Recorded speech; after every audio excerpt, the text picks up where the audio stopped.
रात के पिछले पैर जब गांव के किसी नजदीकी खेत पर कोई ऊंचे सरों में बांसुरी पर मिर्जा साहब अलाप रहा था एंड उस वक्त कुमला ने मुझे करीबन झंझोड़ते हुए बेदार किया। मेरे मुंह से लाशऊरी तौर पर निकलने वाली मुमकिन चीख या आवाज के पेश नजर उसने अपना एक हाथ मेरे मुंह पर रख दिया था।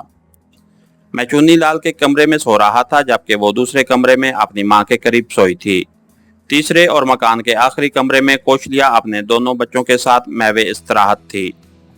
असूलन मुझे उस वक्त तयशुदा मकाम पर होना चाहिए था जहां मिलने का वादा कुमला से मैंने किया था। वो उस जगह करीबन 10-15 मिनट मेरा इंतजार करने के बाद यहाँ चली आई थी। थोड़ी देर बाद हम दोनों दबे कदमों बाहर जा रहे थे। कुमला आगे आगे थी और मैं पीछे पीछे। हम दोनों खौफजदा चोरों की तरह छुपते छुपाते बिल आखिर गाँव के बाहर आ गए। ये जगह खासी महफूज थी। खुदा का शुक्र गुजरा कि इस गांव में कुत्ते नहीं थे। हाल ही में महकमा सेहत ने उनका सफाया किया था, वरना कोई नई मुसीबत भी पेश आ सकती थी। खेत जिनका जिक्र कुमला ने किया था गांव से करीबन 2-3 फरलांग दूर थे। एक जगह पहुंचकर वो रुक गई। मुझे भी रुकना पड़ा क्योंकि करीबी खेतों से रोशनी का एक मुंबे फूट रहा था। शायद कोई जीप स्टार्ट होकर बाहर निकल रही थी। कुमला सहम कर मुझसे चपट गई और मेरे जिस्म में चिमटियां रेंगने लगीं। खैरियत गुजरी कि जीप का रुख हमारे मुखालिफ से मत था। जहां हम खड़े थे वो कोई गुजरगाह थी जिसके महफूज होने की जमानत नहीं दी जा सकती थी। अपने मुंह जोर घोड़े की तरह लगाम तोड़वाने के लिए बेताब जज्बात को काबू करते हुए मैंने कुमला को वहां से हट जाने को कहा। अब हम खेतों में बनी किसी झोंपड़ी की तलाश में थे। मैंने कुमला को वहीं बिठाया और खुद आगे चला गया। मेरी आंखें अंधेरे में कुछ दूर तक देखने के काबिल हो गई थीं, लेकिन यहाँ से सिवाय बड़े बड़े व्हीकल और तैयारा शिकन तोपों के और कुछ दिखाई नहीं दे रहा था। अभी मुझे बमुश्किल 3 मिनट ही गुजरे थे जब मैंने अपने कंधे पर किसी हाथ का दबाव महसूस किया। मुड़कर देखा तो मुसीबत सर पर सवार थी। क्या है यहाँ? उसने मुतजस्सिस होते हुए बेकरारी से कहा। शश, मैंने मुंह पर उंगली रखकर उसे खामोश रहने का इशारा किया और उसका बाजू पकड़कर उसे वापस खींचना शुरू किया। करीबन 15-20 गज चलने के बाद हम रुक गए। अपनी दाल तो गलने से रही, यहाँ तो पहले से ही मैंने फिक्रा अधूरा छोड़ दिया। क्या मतलब? कौन है? उसका तजस्सुस बढ़ा। एक को मैंने पहचान लिया है। ये वही देवी जी है जो कुएं पर कुछ ज्यादा ही बातें कर रही थी, वो काली कमीज शलवार वाली। जी तो उसने फौरन कहा। नाम तो मुझे आता नहीं, सो वो पहचान कर बता दूंगा, मैंने जवाब दिया। तो इसका मतलब है ये सब? उसने अपनी सुखियों के लिए इंतहाई नाजेब अल्फाज इस्तेमाल किए और एक मर्तबा फिर मेरी जान को आ गई। अब मैं सब कुछ भूल भुलाकर उसे जान बचाने की फिक्र में था। बमुश्किल तमाम काफ़ी खतरनाक मराहल तय करने के बाद मैं अगली रात तक छुट्टी लेने में कामयाब हो सका। इस असना में उसके वालिहाना लम्स ने मेरी रगों में शरारे भर दिए थे। मैं पिघल जाता अगर मेरी मजबूत कुव्वत इरादी एक मजबूत चट्टान की तरह उसके और मेरे दरमियान दीवार न बन गई होती। ईमान और जान बच जाने पर मैंने खुदा का शुक्र अदा किया। घर वापस पहुंचकर चारपाई पर लेट गया, लेकिन नींद कहाँ। आज की रात के ज़िया का रह रहकर अफसोस हो रहा था। कम अज कम इस गांव की किसी लड़की के जरिए मकसद का हसूल नामुमकिन दिखाई देता था। मैंने आने वाली रात तक कुछ न हो सकने पर अकेले ही किस्मत आजमाई का फैसला किया और नींद की आगोश में पनाह ले ली।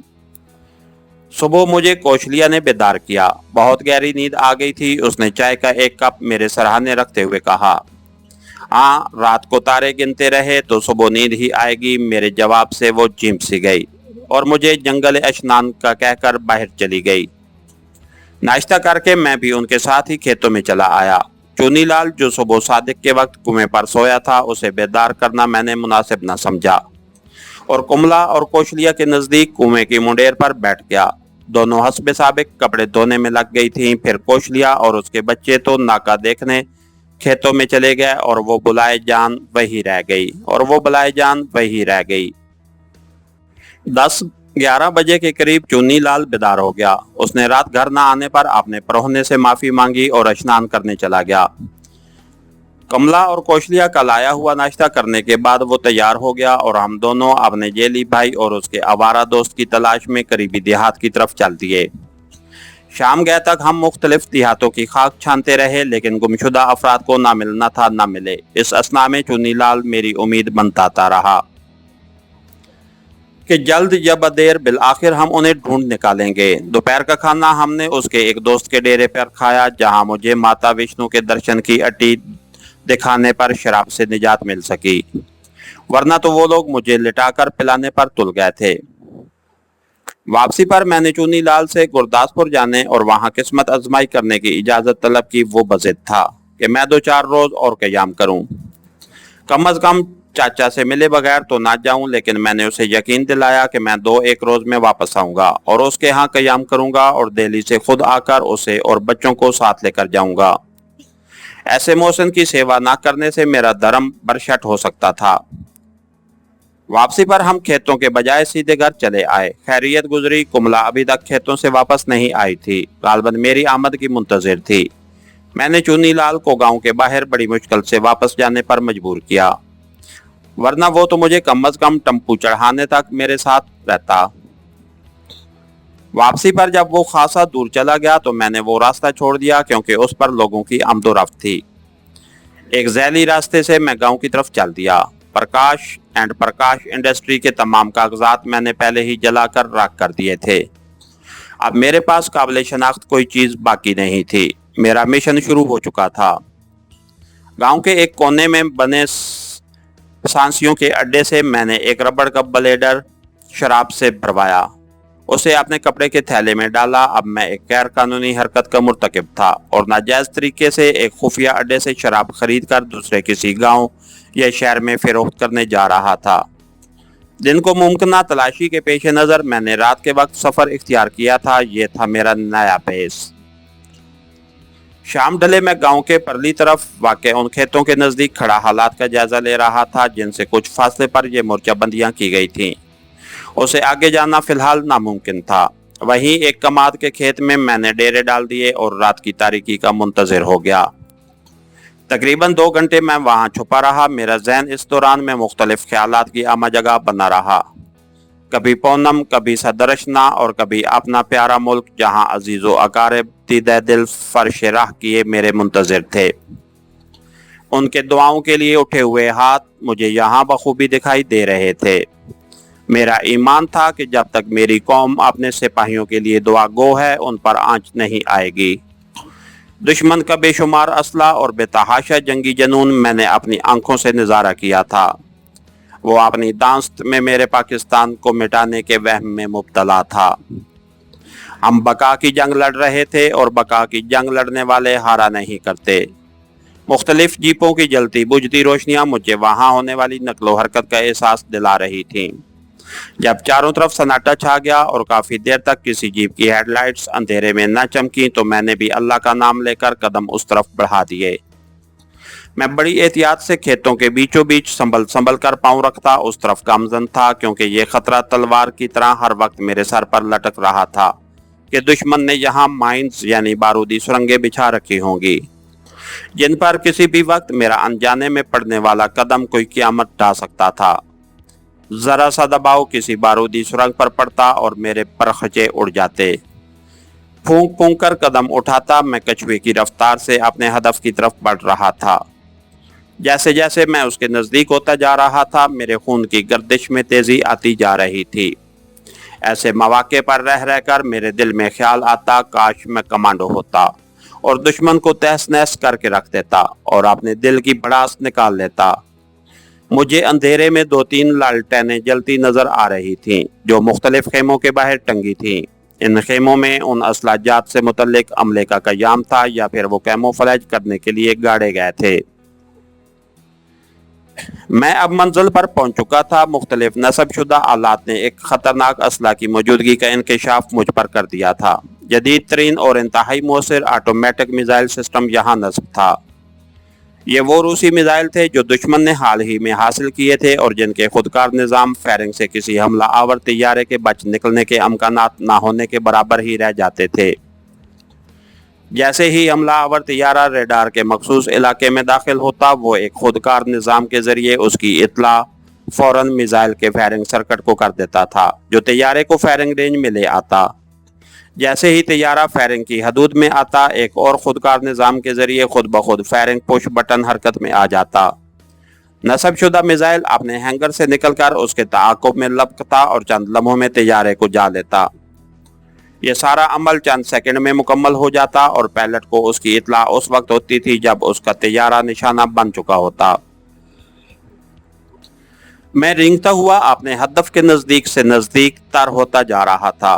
करीबन 10-15 मिनट तक मैं वहां मौजूद मुख्तलिफ चीजों का जायजा लेता रहा।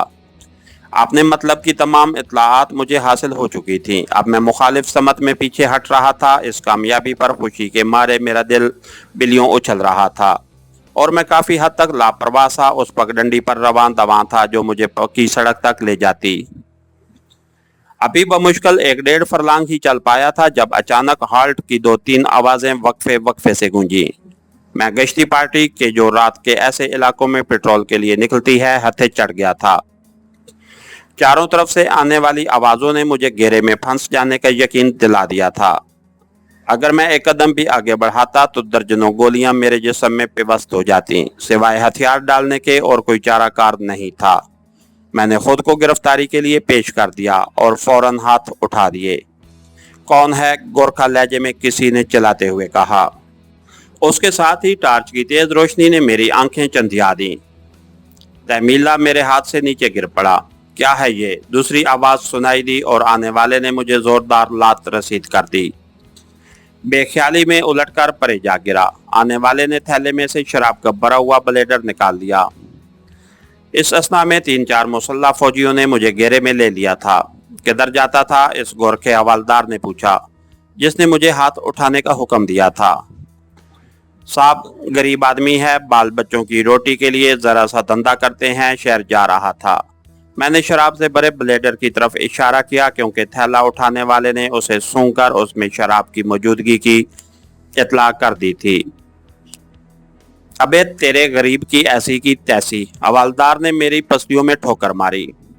उठ साले, अभी तेरा धंधा करते हैं, उसने हुक्म दिया।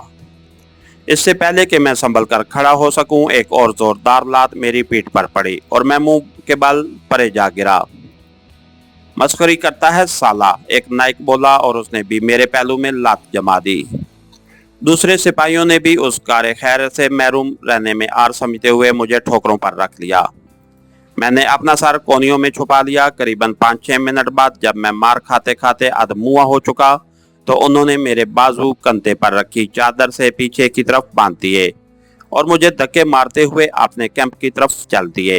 इसके साथ ही हमारी आज के एपिसोड का इख्तिताम हुआ। कहानीकार चैनल को लाइक कीजिए, सब्सक्राइब कीजिए और बेल आइकन को प्रेस कर दीजिए ताकि हर आने वाली नई वीडियो आप तक बर वक्त पहुंच सके। शुक्रिया।